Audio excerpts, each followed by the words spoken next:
Israel ने Beirut airport के पास देर रात किया हमला। एक के बाद एक 10 एयर स्ट्राइक किए। बेरूत एयरपोर्ट के पास धमाके के बाद रोशनी ने नहा उठा आसमान। फिलहाल हताहतों की संख्या की खबर नहीं। इजराइल ने बेरूत के रिहायशी इलाके पर बड़ा हवाई हमला किया। लेबनान के मुताबिक 9 लोगों की मौत हुई। इजरायली सेना ने लेबनान में हिजबुल्लाह के खिलाफ हमले किए तेज। बेरूत के कई इलाकों में धमाके के बाद धुएं का गुबार उठता नजर आया। इजराइल सेना प्रमुख ने हिजबुल्लाह को भारी नुकसान पहुंचने का दावा किया। कहा, लेबनान में हिजबुल्लाह के ठिकानों को निशाना बनाया ना जा। इजरायली सैनिकों के साथ टैंक्स का भी दिखा एक्शन। हिजबुल्लाह के ठिकानों पर एयर स्ट्राइक कर धमाकों का वीडियो आया सामने।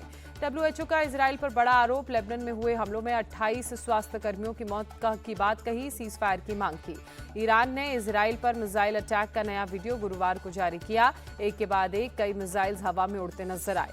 ईरान ने मंगलवार को इजराइल पर करीब 180 मिसाइल दागकर भारी नुकसान पहुंचाने का दावा किया। इजराइल ने ईरानी हमलों को बताया था नाकाम। लेबनान में इजरायली हमले के बाद लोगों का पलायन शुरू। जहाज से दक्षिण टर्की की बंदरगाह तक पहुंचे 300 से ज्यादा लोग। स्पेन ने लेबनान से अपने नागरिकों को एयरलिफ्ट किया। सेना का विमान 200 से ज्यादा लोगों को लेकर मैड्रिड पहुंचा। यमन के हूती विद्रोहियों ने लाल सागर में ब्रिटेन के ऑयल टैंकर को उड़ाने का दावा किया। धमाके का वीडियो जारी किया। हूती विद्रोहियों ने बंदरगाह शहर होदेदा के करीब 110 किलोमीटर दूर लाल सागर में ऑयल टैंकर पर किया हमला। टैंकर के बीचों बीच हुआ धमाका। उत्तर प्रदेश के अमेठी में एक स्कूल टीचर सहित परिवार के 4 लोगों की गोली मारकर हत्या। पुलिस चंदन वर्मा नाम के आरोपी की तलाश में जुटी।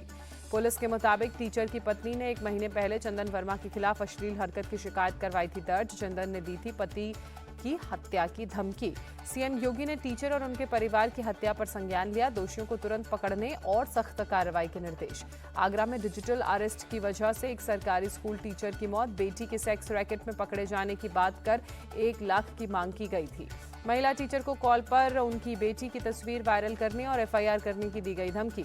महिला टीचर के बेटे के मुताबिक उनकी मां ने पैसे भेजने के लिए 2 नंबर दिए थे। एक पाकिस्तान का और एक भारत का नंबर था।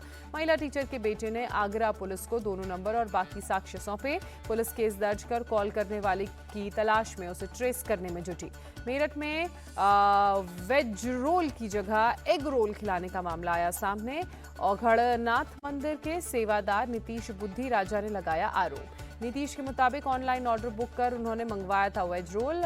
बाप ऑफ रोल्स नाम की दुकान से भेजा गया था रोल।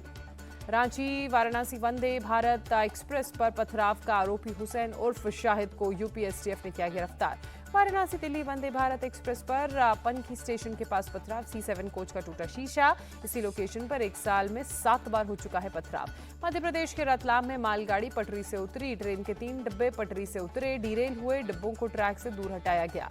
दिल्ली में आज से कौटिल्य आर्थिक सम्मेलन। प्रधानमंत्री मोदी होंगे शामिल। केंद्रीय कैबिनेट ने मराठी सहित 5 भाषाओं को दिया शास्त्रीय भाषा के रूप में मंजूरी। पीएम मोदी की अध्यक्षता में हुई मंत्रिमंडल की बैठक में लिया गया फैसला। कैबिनेट ने मराठी, पाली, प्राकृत, असमिया और बंगाली भाषाओं को दिया दर्जा। सूचना प्रसारण मंत्री अश्विनी वैष्णव ने दी जानकारी। कहा, यह ऐतिहासिक फैसला है। मराठी को शास्त्रीय भाषा का दर्जा देने की मंजूरी के बाद बोले महाराष्ट्र के सीएम एकनाथ शिंदे, ये एक ऐतिहासिक निर्णय है। मराठी को शास्त्रीय भाषा का दर्जा देने की मंजूरी पर डेप्यूटी सीएम देवेंद्र फडणवीस ने खुशी जताते हुए कहा, मैं पीएम नरेंद्र मोदी और पूरे मंत्रिमंडल का आभार व्यक्त करता हूँ। बीजेपी नेता सुकांत मजूमदार का फैसले पर खुशी जताई। कहा, बंगाल में हर एक बंगाली की तरफ से पीएम मोदी और उनके कैबिनेट को बहुत बहुत धन्यवाद देता हूं। किसानों की आय बढ़ाने के लिए 2 बड़े फैसले। पीएम राष्ट्र कृषि और कृषि उन्नति योजना को मिली मंजूरी। कैबिनेट से रेलवे कर्मचारियों के लिए सौगात। 78 दिन के बोनस पर मुहर। 11,72,000 कर्मचारियों को होगा फायदा। हरियाणा में प्रचार के आखिरी दिन पीएम मोदी ने भरोसा जताया। बीजेपी को फिर आशीर्वाद देगा हरियाणा। कांग्रेस की विभाजनकारी नीति कभी स्वीकार नहीं करेंगे लोग।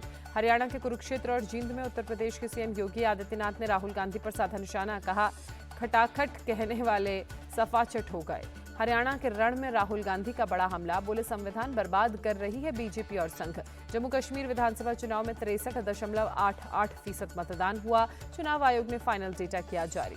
प्रशांत किशोर की इंडिया टीवी से एक्सक्लूसिव बातचीत। कहा, मेरे काम में ज्यादा फर्क नहीं। पहले किसी और के लिए करता था, अब जनता के लिए कर रहा हूं।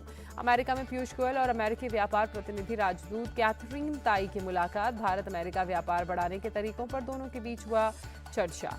दिल्ली में NSA अजीत डोवल ने अपने जर्मन समकक्ष जेन्स प्लांटनर से की मुलाकात। दोनों के बीच द्विपक्षीय मुद्दों पर बातचीत हुई।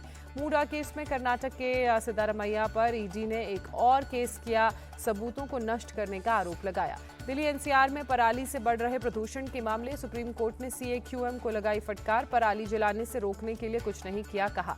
झारखंड के गुमला में 5 माओवादी गिरफ्तार, पुलिस ने माओवादियों के पास से भारी मात्रा में हथियार बरामद किया। दिल्ली के आईजीआई एयरपोर्ट पर कस्टम का छापा, दुबई से भारत आ रहे 4 लोगों के पास से 12 आईफोन 16 प्रो मैक्स बरामद। जम्मू कश्मीर के किश्तवाड़ में सुरक्षा बलों और आतंकियों के बीच मुठभेड़, सुरक्षा बलों ने पूरे इलाके को घेरा।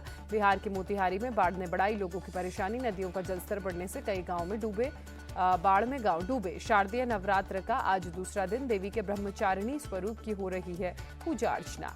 विमेन T20 वर्ल्ड कप में भारत आज अपने अभियान की करेगा शुरुआत, न्यूजीलैंड से होगा सामना, भारत के लिए जीत से आगाज करना जरूरी।